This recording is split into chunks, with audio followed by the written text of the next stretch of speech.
everyone, I'm on the Trans-Mongolian Railway and I'm on my way from Mongolia to Beijing, China. I left early this morning from my hotel and they gave me some breakfast to go. Gave me some fruits, and one of the fruits they gave me was an apple. And I'm going to show you how to have an apple as a breatharian.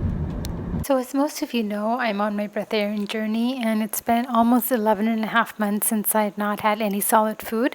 And so on my travels, this is kind of how I'm coping and dealing with it. So I got an apple for breakfast, and I'm trying to make apple juice from it. So here what I'm doing is I'm taking the apple, I'm masticating it, so I'm basically chewing it, making it loose. And then I'm taking the apple and taking it to the front of my mouth. So it's going to be in front of my front teeth.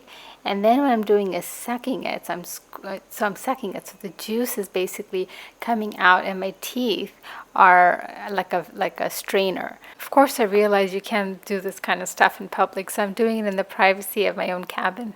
How good that apple juice tastes. It's so much better than going to a grocery store and getting apple juice. Thanks for watching.